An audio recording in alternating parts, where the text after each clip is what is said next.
Aujourd'hui, nous allons parler du levier. Le levier est une machine simple qui permet de nous faciliter le travail.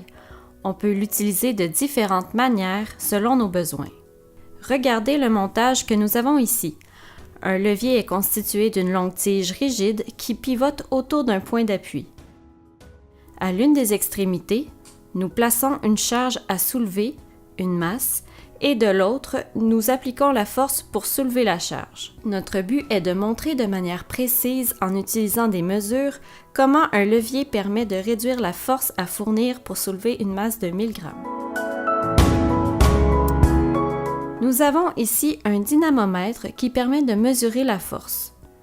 Habituellement, nous mesurons la force en newtons, mais pour nous aider à imaginer facilement l'intensité de la force, ce dynamomètre nous donne l'équivalent de cette force en unité de masse, soit le gramme dans notre cas.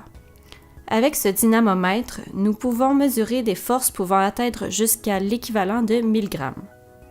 Regardons de plus près notre dynamomètre. Je soulève la masse de 1000 grammes sans utiliser le levier. Le ressort à l'intérieur du dynamomètre s'étire jusqu'à la marque de 1000 grammes, ce qui est normal puisqu'on a choisi que notre dynamomètre nous indique l'équivalent de la force en grammes. Maintenant, nous allons utiliser le levier et examiner en quoi cette machine simple nous facilite le travail. Voici notre montage.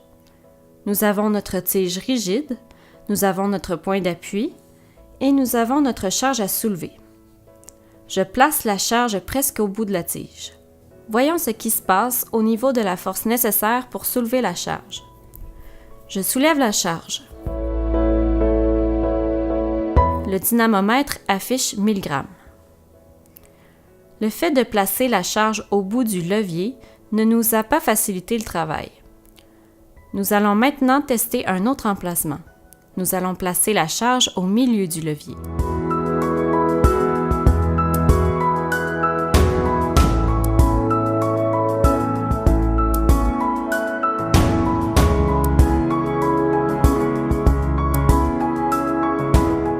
Regardons le dynamomètre de plus près lorsque nous tirons vers le haut.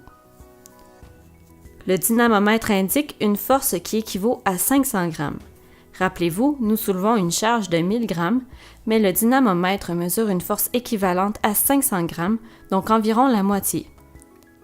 Cette machine simple, le levier, a permis de diminuer de moitié la force requise pour soulever la charge de 1000 grammes.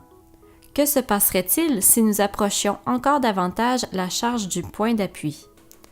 Rappelez-vous, nous soulevons toujours une charge de 1000 grammes et nous avons encore le même dynamomètre. Ce qui fait la différence ici, c'est uniquement la position de la charge par rapport au point d'appui. Regardons la valeur indiquée par le dynamomètre de plus près lorsque nous tentons de soulever la charge. Le dynamomètre indique une force qui équivaut à 250 grammes. Notre levier permet de faciliter notre travail.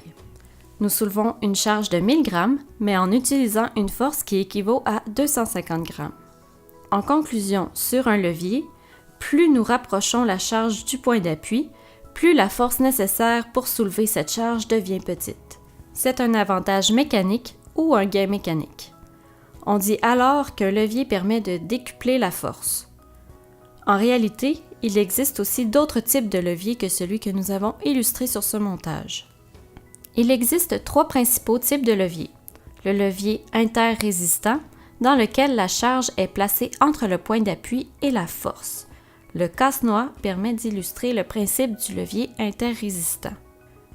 Le levier interappui, dans lequel le point d'appui est placé entre la force et la charge.